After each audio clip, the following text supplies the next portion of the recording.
Hey everybody, welcome back to Your Full Crew. I'm Dawn Zoldi, one of your co-hosts. And I'm Mike Peel, your other co host. We've got a lot of great articles today, including samples coming back from Mars in 2033. U.S. Appeals Court has sided with the FAA on remote ID. There was another BVLOS ARC listening session, so we're going to dive into that. And then we're going to be talking about the CHIPS bill that just came through both the Senate and the House. But first, we're going to introduce our guests. And up first, we have Michael Robbins. Michael, can you give us a little bit about yourself? Sure, thanks, Mike. Michael Robbins, Executive Vice President of Government and Public Affairs for the Association for Uncrewed Vehicle Systems International, AUVSI. I've been with AUVSI for just over 2 years in a full-time capacity. Before that, I was doing some consulting work for AUVSI, leading the Blue Ribbon Task Force on UAS mitigation at airports, the counter-UAS focus. I was doing that through the firm I co-founded, Intrepid LLC. Before co-founding Intrepid with Liam Oak, Lee and I were at the Airline Pilots Association, where he was the president and I was the managing director of government and public affairs there. And before that, I spent 10 years on Capitol Hill. I was chief of staff to the late John Dingell from Michigan on the U.S. House of Representatives, also reservist in the United States Navy. Happy to be here and look forward to digging into to the conversation today. Thanks. Well, thank you, and we also have another illustrious guest, Chad Sweet. So, Chad, can you tell us a little bit about yourself? Absolutely. Thank you, Mike, Don, for having us. My name's Chad, and I'm the CEO and co-founder of ModalAI, where we enable smaller, smarter, and safer drones and robots. We build computing and autopilot platforms in the US, highly sophisticated state-of-the-art technology. We spun out of Qualcomm in 2018, so we're about a little over 4 years old now. And prior to Modal AI, I was at Qualcomm for 20 years, where the last 5 or 6 years I led drone and robot R&D. And prior to that, computer vision and wireless. Everybody at Qualcomm works on wireless at some point. So uh, yep, happy to be here and excited to talk about the latest in UAS news here. All right, well, incredible backgrounds, both of you. And what we want to do is kick it off with Chad's article. So, Chad, you picked this article. The first mission to return samples from another planet is set to land on Earth in 2033.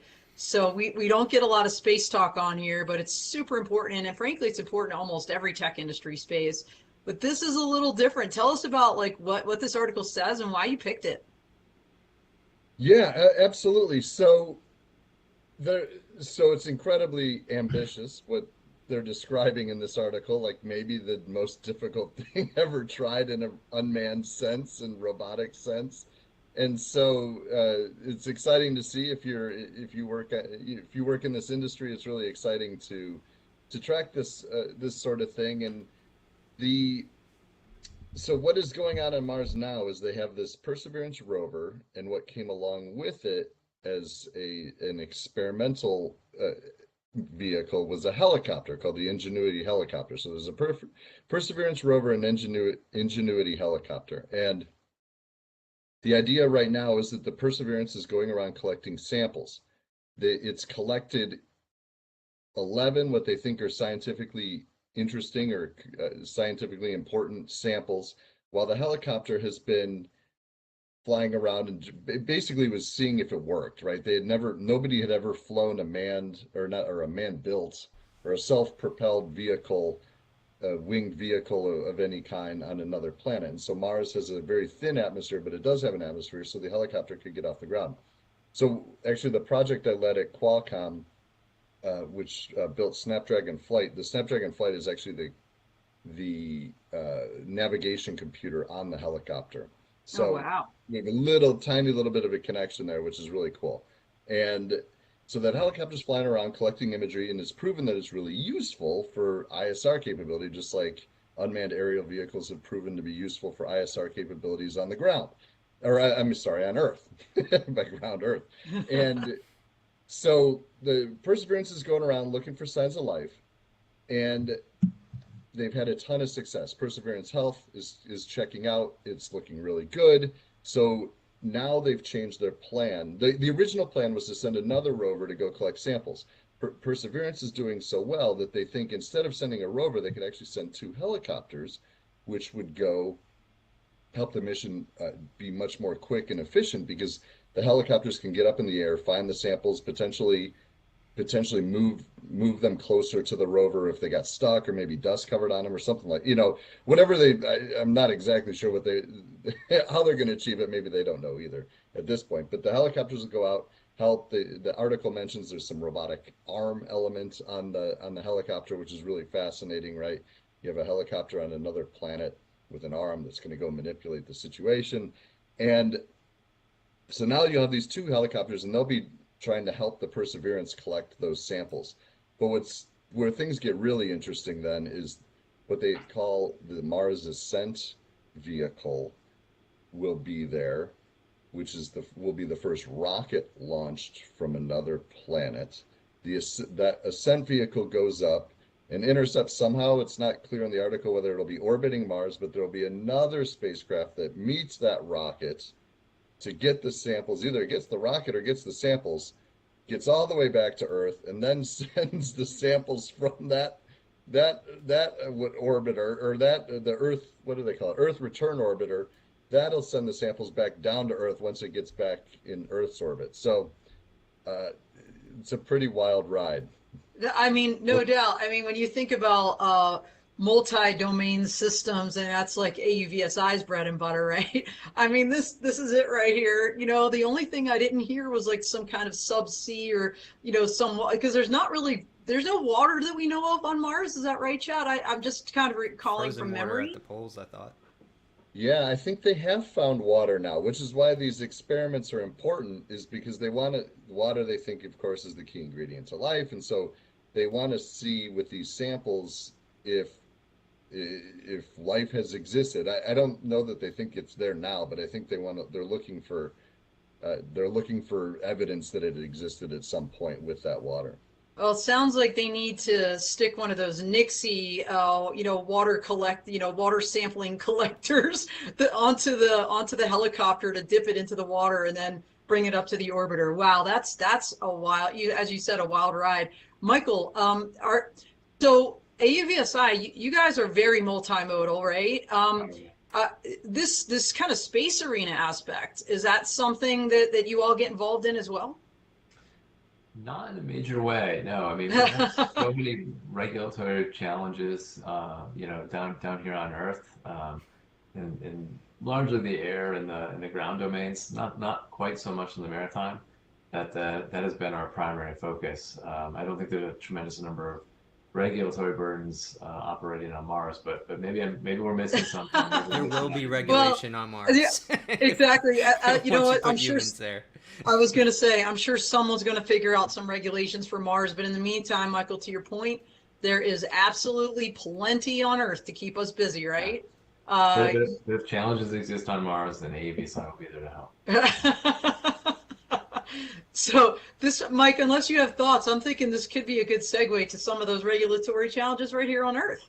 Oh, yeah. And so Michael brought us up a great article. Let me just pop that up for us. All right, so Michael, over to you. Yeah. My friend Dave Shepardson wrote this quick hit story from Reuters, but that story was just about the U.S. Circuit Court decision upholding a challenge to the FAA's remote identification rule. And as most of you probably know, in December of 2020, the FAA issued its very long-awaited final rule on remote identification after a multi-year, I think it was about a 4-year process. And that was a very deliberative process, more than 50,000 public comments during the notice of proposed rulemaking that the FAA had to read and adjudicate. And when the final rule came out, industry by and large was pleased with the rule. And while no rule is typically perfect in its first iteration, it helped move the industry forward in a very meaningful way. And for any of your listeners that aren't familiar with remote ID, it's essentially a digital license plate for drones. It's a way for trusted authorities to be able to connect with the drone through a broadcast connection, so Bluetooth, Wi-Fi, and be able to ascertain from encrypted data, who's operating that drone, whether they're authorized to be there, geolocate the operator if necessary. And that's not information that's open to anybody. It's just like your Wi-Fi or Bluetooth. You might be able to see it, but you're not going to be able to actually access the data unless you have access to it. So it's going to be limited to people that have particular training in law enforcement and such. And it's really an important safety and security rule to allow for the commercialization and operation of drones, in a way that allows industry to scale. I think later we're going to talk a little about beyond visual line of sight operations. This rule was necessary for that rulemaking to be commenced. This rule also was tied directly to the rulemaking for Part 107 operations over people on at night. That rule actually had been completed back in, I think, like maybe 2016, 2017, and the FAA was, from a technical perspective, ready to release that rule. And some security agencies stepped in and said, whoa, we're not going to be comfortable with drones operating over people in particular if we can't identify, who's operating that drone and whether that's supposed to be there. So that rule got put on hold while the remote ID rule got stood up. And again, that took about a 4-year process. And then unfortunately, there's a legal challenge, as there often is, to virtually any action the government takes. And a group by the name of Race Day Quads, which is really drone hobbyists, people that are not doing it for operating drones commercially, put out like a Kickstarter campaign or something to raise money to challenge the rule. They actually raised a significant sum of money and were able to hire a fairly reputable law firm, and they put together a challenge that made its way through the system. And AUVSI wrote an amicus brief in support of the FAA and their position that they have the authority to not only regulate the airspace, but specifically to issue this remote ID rule. And ultimately, in a 3-0 opinion, the Circuit Court agreed with us and made it clear that this is well within the scope of the FAA's jurisdiction and authority, as well as the overall regulation of the airspace is sort of the sole authority of the FAA. So it was a very big win for industry when that court decision came out on Friday. We're feeling like it was obviously the right decision to make. And had it gone the other way, I think it would have set industry back in a very meaningful way. We would have sort of been figuring out what's next, and probably going to Congress to give the FAA the explicit authority to issue the remote ID rule. Something we thought would have been superfluous, but ultimately not necessary, as the court agreed with us. So, yeah. Yeah. So, Mike, I don't know if you want to touch on it first. You want me to kind of go with this, but yeah, you know what? I'm going to read just 2 comments from the chat. So we got Lauren saying good morning to everyone, and Tony Drummond, great breakdown on the background behind this case. But I'll let you take the lead here, Dawn. I know there's a lot of Fourth Amendment stuff that was brought up in Jonathan Ruprecht's lawsuit with Race Day Quads that you could probably provide some direct insight into, given your background. Yeah, absolutely. And of course, we want to get Chad's take too. But, the interesting thing about this was, Tyler, as you said, Race Day Quads, their first person view FPV pilot group, company, commercial enterprise that he has. But you're right, a lot of the pilots were hobby pilots. And their big concern, really from that group was that if you don't have remote ID either baked into the drone or attached as the module, that you'd be relegated to flying in one of these federally recognized identification areas or FRIAs. But interestingly enough, as we both know, Michael, that the lawsuit didn't really focus on that. It focused quite a bit on the Fourth Amendment, a right of citizens to be free from unreasonable searches and seizures by the government. And, kind of the position being that, the remote ID rule enables law enforcement and security agencies to persistently track drone pilots and drones in the national airspace in a way that could possibly violate the Fourth Amendment. And then, they raised a number of very nuanced procedural challenges, quite frankly. The only one that I think is I think interesting from a general standpoint, because I think it would have broader implications to all federal agencies, is the challenge that some ex parte or off the record conversations between the FAA and a number of different groups during the pendency of the rule somehow materially and harmfully affected the outcome without public notice. In other words, these meetings were happening and those weren't put on the record, and the public never had an opportunity to know about them or also comment on them. Like you said, Michael, the court shot down all these arguments. One thing I want to highlight, though, that I think, again, this is very nuanced. I don't think a lot of people appreciate this. This was a facial challenge of a regulation. This was not, Tyler Brennan or somebody else flying a drone when the cops intercepted something and then some action was taken against them, and then Tyler or whoever said, hey, you just violated my privacy rights under the Fourth Amendment. This was on its face, this regulation violates that. And so, that's a tougher, that's a tougher road to or a mountain to climb, quite frankly. And the court noted that and said, look, we could look at every possible hypothetical. We're not going to. On its face, we don't see persistent tracking here. We're going to assume law enforcement is going to follow the law, follow the Constitution, get a warrant when they're supposed to have one. And, but maybe someday there's going to be some case that this issue could be raised, and we're going to leave that door open. So, this wasn't, so the rule itself was found to be facially valid, which is key. I think the door is open a crack for an as-applied challenge in the right case, if there is one, and I hope there's not, because I hope law enforcement and the people that execute and implement this rule do it in a legally correct way. I think and I'll say the word challenge, I think the challenge here, or the opportunity to excel here, is to flesh out what that looks like under the Fourth Amendment, because I think when it comes to drones, there's been some ambiguity on, what is a reasonable expectation, what is not. And the court gave a little bit of a hint here, but it's just, again, it's not binding on other cases. Just really, really interesting case. And, Chad, I'd love to get your thoughts on this.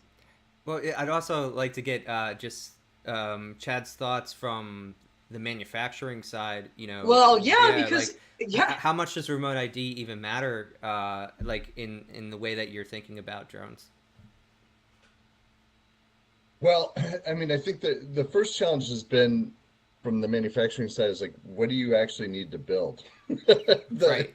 There's a rule that you need to build something, but it's not actually been that well defined. And I think they've clarified that a bit, and it was supposed to be ready in 2 months from now, I think but they've pushed it back another year, which I think is incredibly helpful, because I don't think it has been laid out exactly what needs to be built. There's a Wi-Fi version, there's a Bluetooth version, there's an app, but who's doing interop and what are the protocols and so forth have been only kind of loosely defined. Hey, Chad, can I jump in and ask Michael, because my understanding is, unless something's happened, I don't think the OEM, the manufacturer compliance date, which is September 2022, has that been pushed back officially? It's not officially been pushed back, and there's not been a published means of compliance yet. It's something we actually raised with the FAA, I think as recently as last week. Yeah, so it's not been pushed back. Oh, okay. Then I don't. No, so people are out there scratching their heads, what's our means of compliance? What are the standards to which we are supposed to build in 45 days? Yeah, so it's worse than I thought, I suppose, from the manufacturing perspective. Yeah, Chad, it's the drone pilots, the people buying the drones that are supposed to be compliant and be buying either the modules or the compliant drones by next year. So there were the two kind of staggered compliance dates. I see. Yeah. Yeah, doesn't that leave a giant valley though? Yes. Well, and we're to Chad's point, and he makes technology. He's been doing this for more than 20 years. Where is this technology? Yeah. Right. And Michael, maybe back to you for a second. The court, in their opinion, they're talking about, an app or something People can just, use, well, where is, I'm not aware of anything that exists yet. I know that there are ongoing conversations between the FAA and some AUVSI members about that. I'm not at liberty to get into that into specifics. Sure. But I know that progress is being made, but unfortunately, like a lot of challenges with the FAA, it's slower than industry would like to see, and it's leaving a lot of unanswered questions. And I would say at this point, given the impending date, a fair amount of anxiety among industry, given the date. I think that there is at least somewhat of a likelihood that the date may get pushed back, just given where we're at right now. Clearly, the ongoing litigation and the threat of the entire rule being vacated may have had some sort of an impact. I can't speak to that specifically. I know some people certainly, sort of theorize that maybe the FAA was holding off until after the decision was made to issue the means of compliance. So, now that decision was made on Friday, we'll maybe hope to see something in the near future. As I said last week, we did communicate with the FAA about this again. Yeah. And fun fact, everybody, you heard it here.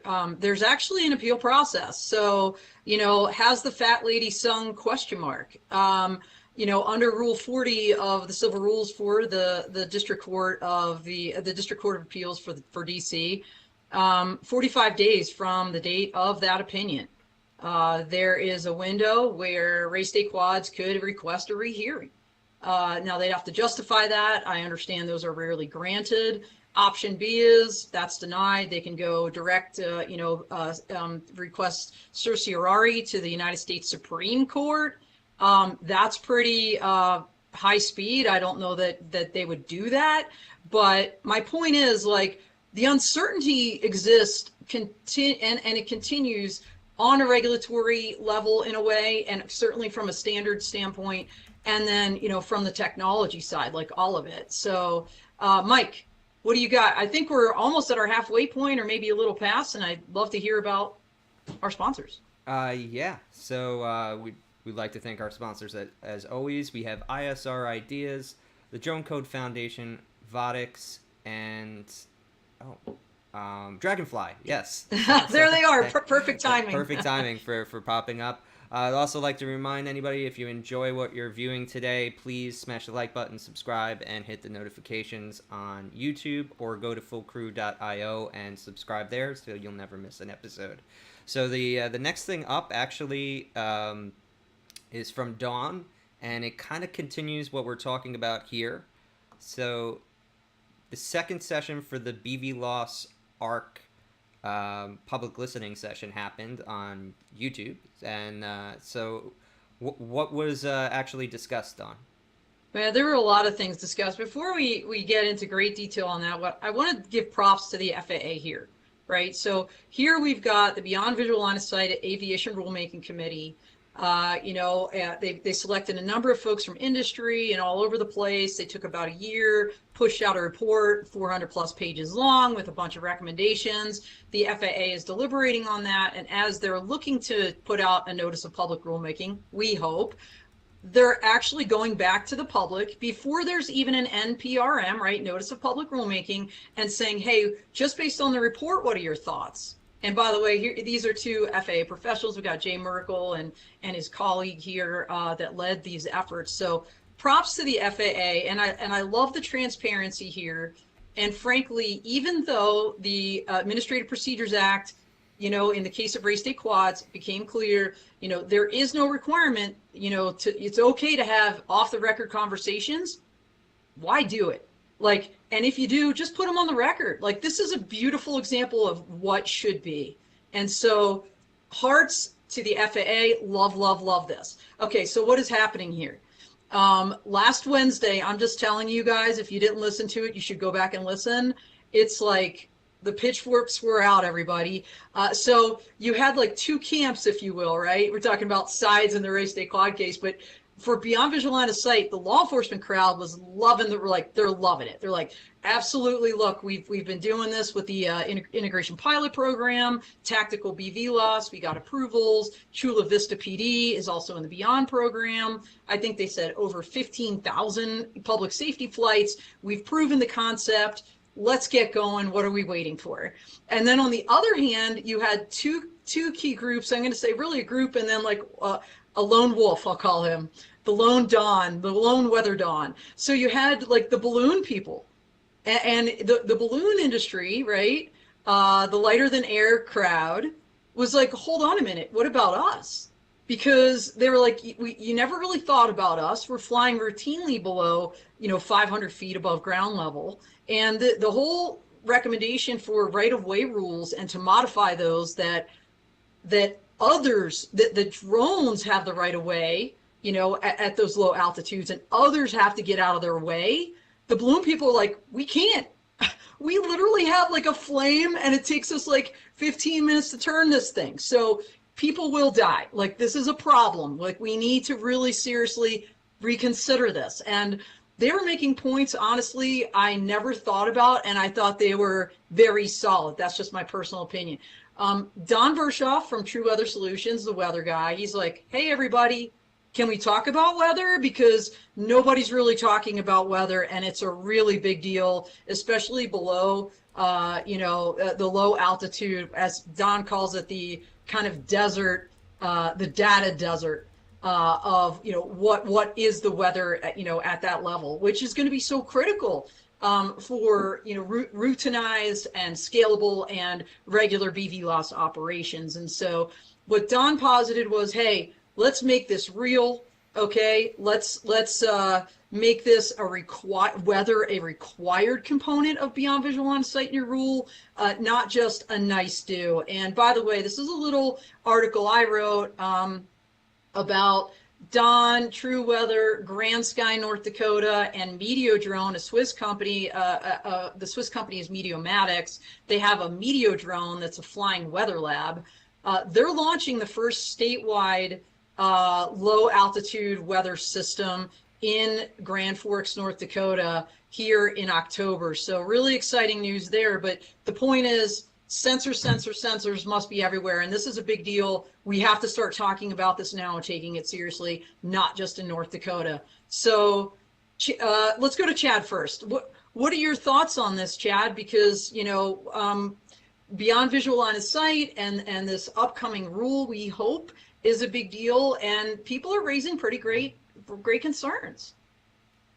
Yeah, absolutely. I think of folks have been looking for this kind of guidance, I think, for 7 or 8 years since the FAA said, hey, we're going to regulate these unmanned aerial vehicles. We're going to regulate them under 400 feet, which was thought previously to be maybe unregulated, back to the previous article, you couldn't really regulate it and so forth. And so, yeah, I think from a moving industry forward, absolutely critical to start to put guidelines around. This is what you need to do if you want to do these types of operations. This has been proven successful. It's been proven reliable and safe. And so the balloon thing is interesting. Actually, out my backyard every night, the balloons go, and we're in San Diego. There's a big balloon area in Northern County, San Diego. And so I see it, and I fly drones, and I've always, because I'm a Part 107 pilot, I've actually always just brought it down whenever the balloons go by. But I'd say the good news on that is, like, they're very visible. It's going to be hard to be caught by surprise. They're visible and slow moving, so it's going to be hard to be caught by surprise that a drone is there. And I think they're going to have to amend it that, that if there is a balloon there, you're going to have to take appropriate caution. But it is an interesting insight, and I'm glad there's smart people thinking about these things. Yeah, and I love they're having the opportunity to do it before pen goes to paper, even on the notice of public rulemaking. What do you think, Michael? Michael, is this something new? I don't recall, and maybe because it was like just earlier, that these kind of public listening sessions were occurring with the remote ID rule. Is this something new? Yeah, I don't remember specific public listening sessions on remote ID, but I could, it would have been a while ago, and I might just be forgetting. I think with the advancements in technology and sort of comfort with doing remote meetings, the FAA has learned a lot. During COVID, we co-hosted with the FAA or hosted on their behalf multiple FAA drone symposiums during COVID to sort of give the public an opportunity to engage with the FAA. So they've gotten real good in this virtual setting, and I think they've learned a lot about how to receive impact from the public. So I agree with you. 2 thumbs up to the FAA for starting the process early and receiving some of this feedback and trying to get ahead of some of the challenges and issues that are being risen. With respect to the weather balloon issue specifically, I don't remember that coming up specifically during the BVLOS ARC process with respect to balloons. I do think that, like with everything else in the airspace, there are, there's a strong argument to be made that anything operating in the NAS should be squawking. Whether that's a general aviation airplane or somebody doing it for like a hot air balloon, adding the ability to communicate with others in the airspace only enhances safety. So, obviously there's going to be probably resistance from that community, because that is an additional investment, but ultimately it's an investment in safety. And, the reality is the drone technology is here. The airspace is only going to continue to get more complicated going forward. And the more users of the airspace that are actively identifying their location and putting that out there for all airspace users makes sense. With respect to sort of mandating or sort of baking in sort of weather requirements into the beyond visual line of sight rule, I think what you mentioned that is happening, and I think we'll talk more about it specifically maybe later. North Dakota is a good example of sort of industry figuring it out. Government doesn't have to regulate everything. Setting sort of top level performance standards and then letting industry find a way to get to those standards has worked time and time again. And sort of baking in sort of more prescriptive requirements probably doesn't make sense, particularly at this early stage in the process. This rule is clearly going to be an iterative process. I don't think we're going to see like a final baked, beyond visual line of sight rule, and that's the end of the conversation. It's going to be maybe a series of rules related to beyond visual line of sight that the FAA rolls out over time. Those rules are likely to be modified as technology evolves. I think what the work that Don's doing with TrueWeather out in North Dakota is awesome, and I think from that, kind of like with the what we've learned from the IPP and the Beyond program, we can take lessons learned and then build. Whether that's through industry work directly or through regulation. I think it's probably it doesn't make sense at this time to try and bake something into regulation that then ultimately constrains industry in a way that maybe doesn't make a lot of sense. Yeah, I hear what you're saying, Michael. I think what Don is really saying is just like, hey, at least give a shout out to weather. Like, you're right, there needs to be standards. I don't think he's saying it has to be X number of degrees to fly, like that level of prescription. He's just saying like, y'all should be talking about like it should actually be somewhere in the rule, and there should be standards to point to, which right now there really, really are not. Mike, what are your thoughts? I'm curious to at what point, because Michael was saying that this would be an iterative process. At what point do we have a stable enough understanding of what's capable that we're in a delivery drone situation, right? Where you see what Drone Up, Volatus, Amazon, etc., when are they actually able to scale operations safely and actually being, within the legal restraints of what the FAA is putting forward? Sure. Yeah, I'm not able to put a timeline on it. I don't think anybody is. I think a lot of that is going to be dependent upon the operational data that's received and how that is fed back into the agency, and they're able to synthesize that and sort of review the success of the sort of early pilot programs that are taking place. As you mentioned, a number of companies, Wing, Zipline, Drone Up, Amazon, they've all got sort of small scale projects going that they will be able to build upon over time. And certainly, geography, weather, type of operation, scale of the operation, weight, all of those are factors that are variable among their various drone delivery sites. So I think that there's a lot that can be learned from these early sort of small scale projects that will be built upon. And right now, those operations, operating with visual observers or within visual line of sight, but the data that is acquired from that will help enable more complex operations over time. Yeah, thank you for not making a projection and providing extra insight. Because a bad projection would be worse, right? Chad, I want to throw it over to you a little bit because one of the things I always hear from technologists is we could solve these problems, over time. And Michael kind of alluded to that the technology would probably advance over time. So what are some core technologies that are out there that would basically that are on the horizon or currently available that are going to make BVLOS a reality in the next 2 to 3 years?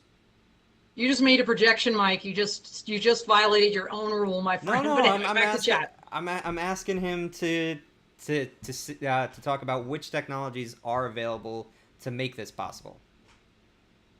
Yeah, so maybe a little bit biased coming from a long time at Qualcomm, but cellular connectivity is very reliable, more reliable than just about any other data link out there, and becoming fairly abundantly available in the space, and really helps keep that C2 link strong for BVLOS operation. We usually, often with many radios, once you're beyond your visual line of sight, you're also beyond your radio line of sight or beyond your radio range of capability. And so cellular, we have found, when we were at Qualcomm, we did this study with where we flew hundreds of flights and mapped the cellular coverage at various altitudes. It was quite frankly, it was more reliable than on the ground, and cellular networks have become very reliable on the ground as well. So that would be the one that I think really stands out as needing to be embraced in a different way. And I know it was part of remote ID for a while, or well, the network-based portion, the network-based facet of remote ID was a part of the rulemaking for a while, but then they took it out because I think, kind of in the vein of the race day quads thing is like, don't make us put a cellular modem on our hobby drones, which I totally get.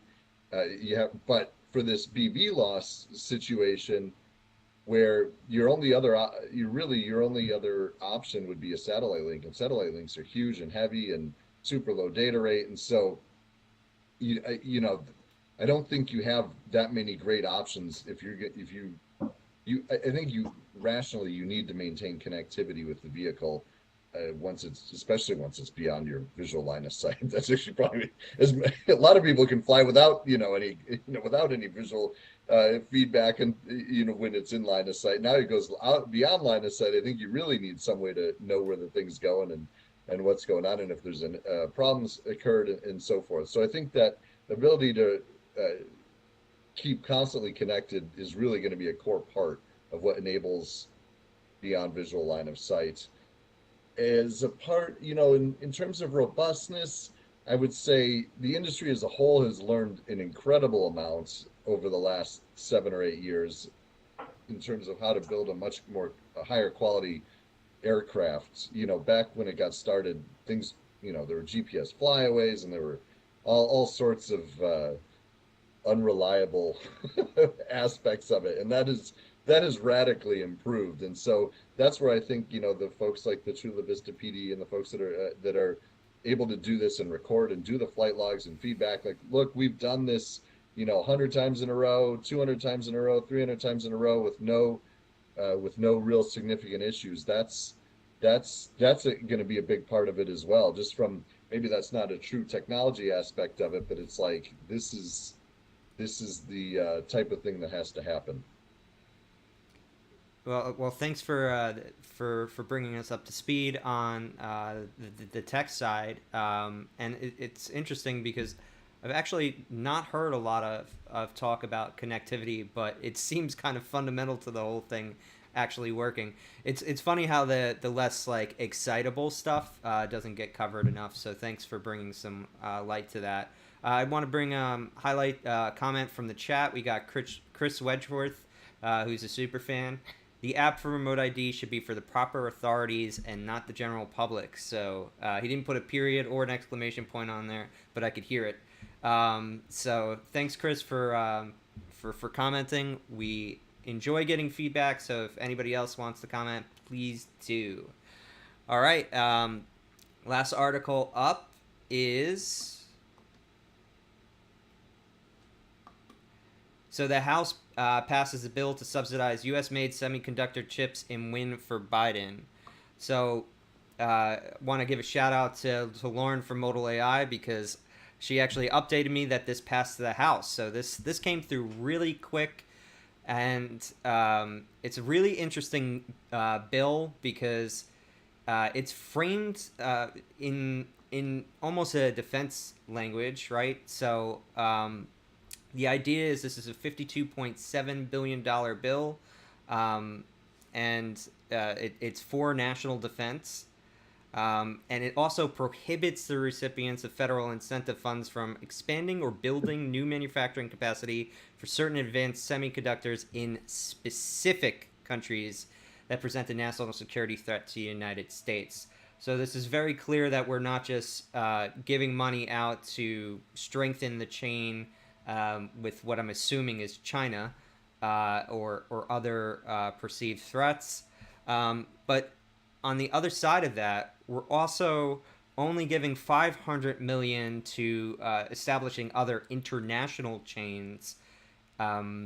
So this seems to be very, very domestic focused if only 1% is going to building other international alternatives. This also comes off the heels, and I don't have the article because I just saw it this morning, but Intel had a terrible quarter, losing a lot of money, some bad investments, closing down programs, specifically the Optane memory chips, which kind of went the way of their Itanium processors. Very similar story. And I think one of the questions, if people are against this bill, they might be saying, why are we subsidizing an industry in the United States that's actually underperforming, specifically with the actor Intel being at the top of their list of bad actors? My personal feelings is I think that this is good for the drone industry. It's good for a lot of other U.S. industries, because having a near monopoly on the chip pipeline overseas, we need to establish some backstop, some redundancy, especially post-pandemic after we saw what happened. I mean, PlayStation 5s are still overpriced. So I want to throw this over to Chad because he's got some history with Qualcomm. He understands what it takes to make a chip. And what are your thoughts on the bill? I think we have to get very, very serious, and it's probably more than quickly about bringing this technology back to the United States. It was not that long ago that Intel was the leader, and TSMC and Samsung were playing catch up, and there was a good competition, between those three, and Global Foundries and some others are AMD, and TSMC has just run away with it, and Samsung stayed right in there. But it is, I mean, obviously there's real concerns with Taiwan, and so for the supply chain to be at that high of risk, Nancy Pelosi can't even go to Taiwan now without, whatever, causing a huge problem, or whatever the 1,000 YouTube videos it spawns, right? Yeah. So if we can't even go there, like, how are we gonna? How is our entire economy gonna rely on a single, on a single company in a single country? We have to diversify really, really, really, really quickly. And it's, whether you believe in these government subsidies to help make that happen, it's proven to work everywhere else. That's what's going on in China and the other country. Where China subsidizes their chip companies. And so if we're going to be competitive, we've got to make this stuff happen. And in the U.S., we subsidize all sorts of things. And so why not? This is probably the most critical thing to our economy that could be possibly going on. we've got to. It's important. I'm glad it's moving forward, but I believe it's critical, and it's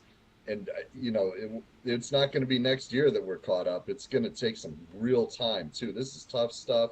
There's only one company in the world that makes these, machines, ASML, and you, there's, it's going to be a tough go. I don't think this is just the beginning of us trying to get caught back up. It's going to have to be a 10-year effort to make sure that we're there, and we're there, and then in an economic and efficient manner that, of course, is self-sustaining and ideally helps the country grow significantly. Yeah, I mean the majority of the funds are going to be deployed in the first year, so that's a good point, Chad, that I didn't think about. That there might be some, you know, reflection on this year after year, and money stacked on top of it. That this is really kind of just the beginning of many bills of this type, because we are behind, and I mean, some people are projecting it would take us 10 years to catch up. Well, we'll see. 10 years is a pretty long projection, right? So, just real quick before we move over to Michael, what are your thoughts about establishing alternative pipelines with different regions of the world?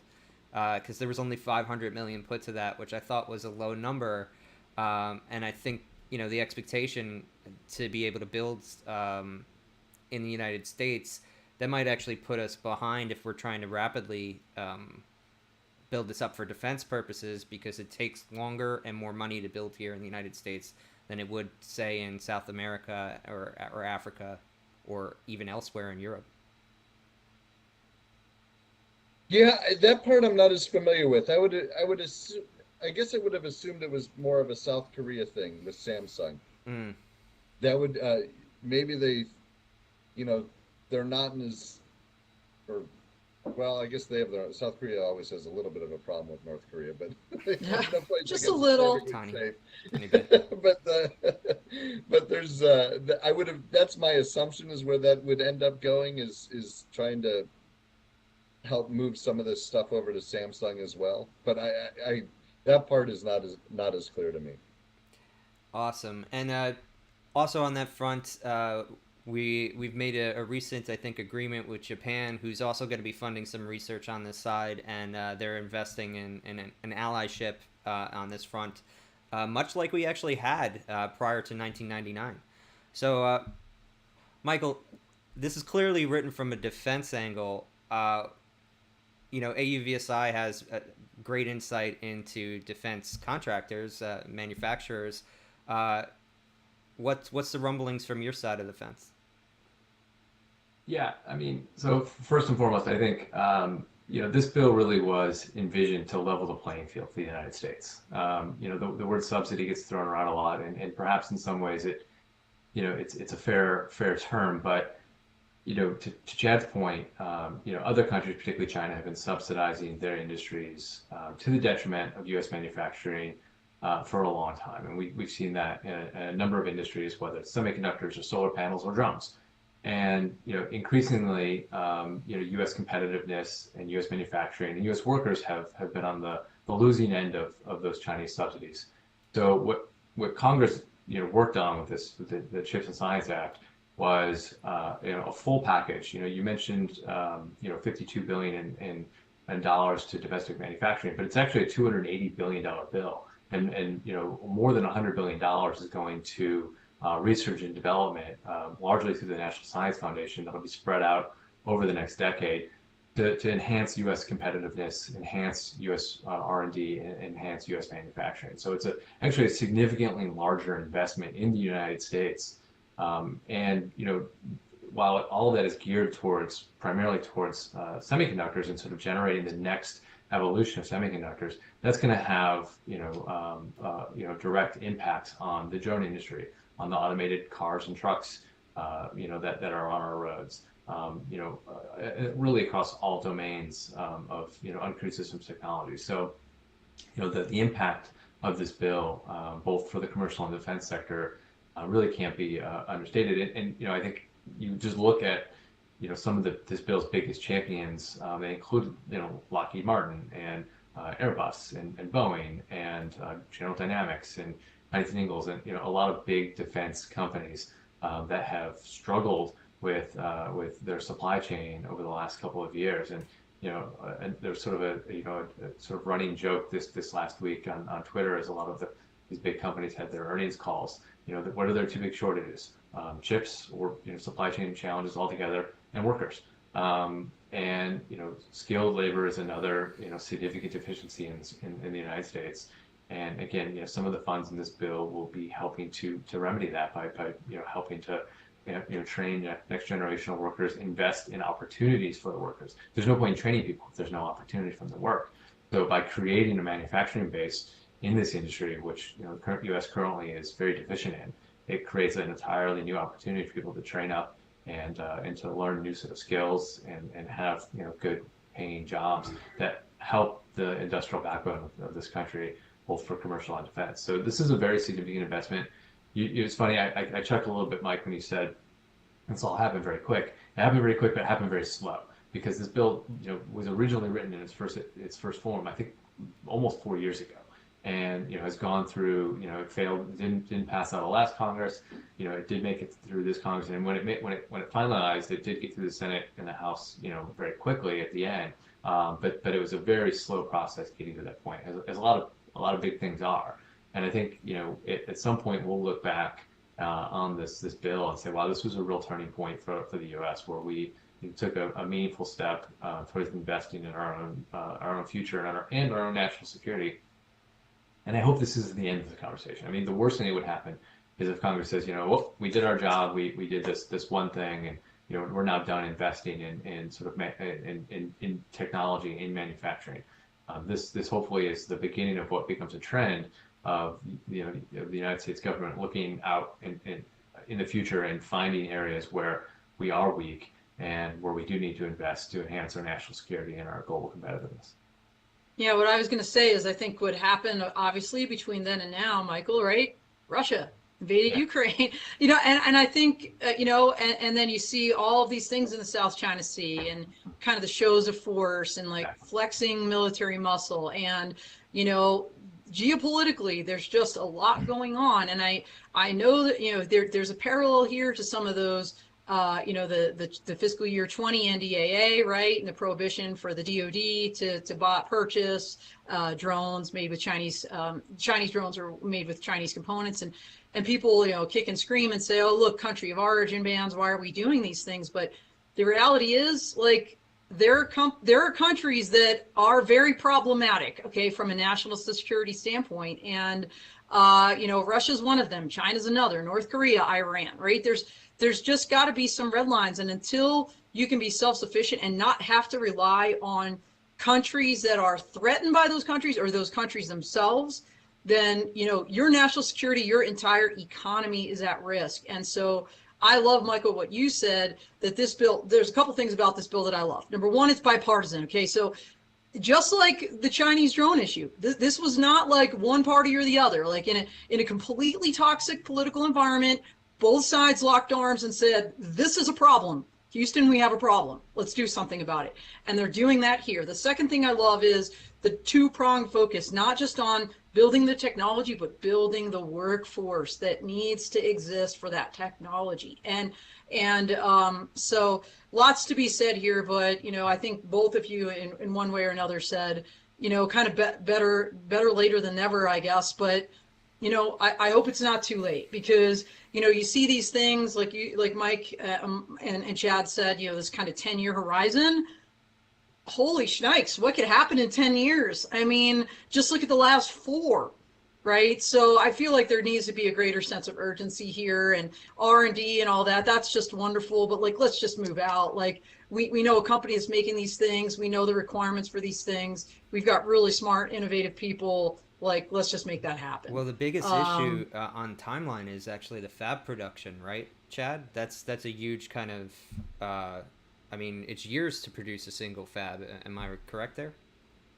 4 or 5 years, and Wow. Obviously it costs billions of dollars, but of course this money helps with the cost. But then there's also the know-how, the skilled labor, and really if you're not on the leading edge, and not only that, the hard part is you're not trying to intersect, today's 3 nano, TSMC and Samsung are pushing on this 3 nanometer technology now, and they're press releasing, and chip wins and all this and that. But that's not 5 years from now. The 3 nanometer will be old news 5 years from now. So you're not trying to get to 3 nanometer in 5 years. You're trying to get smaller than that or better than that. And then that's the part that's going to take 10 years on this, and a lot. I mean, not to sound pessimistic, but probably a lot more money.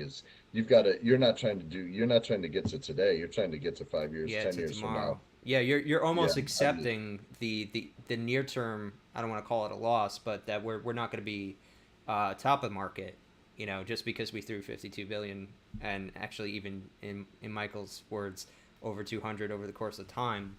But it's the investment. It's also the change in mindset. I think that's super important. You're also, I tried to mention some detracting views so I could provide some balance, but in general, I think this actually brings a lot of people who are in separate tents under the same one. And even from a free market fundamentalist standpoint, you could argue to that person, and I think they might be accepting of the idea, that the pandemic proved we have to have alternative sources, or else your free market means nothing because you can't get what you need to sell it.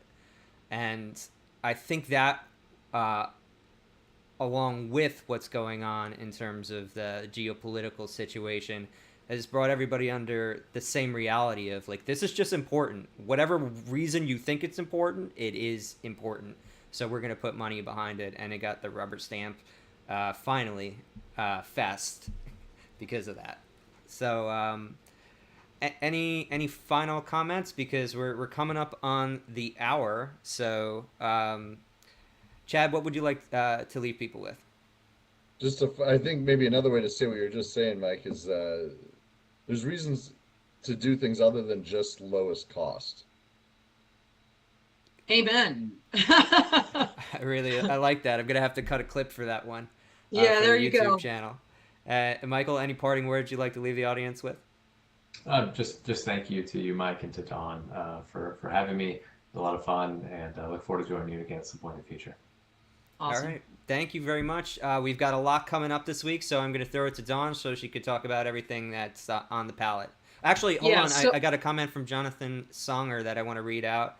Regarding the earlier discussion on data links, there's an excellent NASA paper titled Advancing Standards for Unmanned Air Systems Communication, Navigation, and Surveillance. So everybody should check that out, because it seems like it's a deep dive into what we were talking about before. And what were you going to say, Dawn, before I cut you off? No, I was just going to say thanks to Jonathan for posting that. That's awesome. Thank you so much. Lots going on. I'm hopping on a jet plane, actually commercial plane, in a couple hours here, heading to San Francisco for the Future of Aviation conference, co-sponsored by UC Berkeley, out there at the San Francisco International Airport. So tomorrow I'm going to be live from there, actually on Twitter Spaces with full crew, with Yolanka Wolf from the Community Air Mobility Initiative and Adam Cohen from Berkeley. Wednesday, I'll be in my hotel room praying that the Wi-Fi works when we have Skydio on the Dawn of Drones. Anna Wiesenthal Birch, the VP of People Operations, as we kick off Developing Industry Leaders Month, which just ties into some of the things we talked about, that need for a robust workforce in the future. And then on Thursday, we're going to do a short clubhouse live with lots of random people at that mobility conference on Thursday in the Drone Law Connections. Next week, same time, same place. On your full crew, we've got Danielle McLean, not only from the Vertical Flight Society, but also her own nonprofit called High Sky, and Rohi Kashi, the CTO and co-founder of Elsight. When you think about connectivity solutions, Elsight's on the tip of the spear with that. And then next Tuesday, we're doing the full tilt, so the tech industry leadership talks. Oh my gosh, we have Miss Hui Tran from NASA, the director of aeronautical research for the Ames Research Institute there. So really excited to be speaking with Hui about leadership. So that's the upcoming lineup in the next week and a half, Mike. Well, thank you, Dawn. I'm really excited for everything that's coming up. I want to thank our guests again for joining us. I want to thank our sponsors, Vodix, Dragonfly, ISR Ideas, and the Drone Code Foundation. We appreciate your sponsorship, and I also want to thank the audience for chiming in today and participating in the chat. We always love it when you drop that knowledge on us. I think we have one of the most intelligent audiences out there. So thank you so much for your contribution, and we're out here. Out here.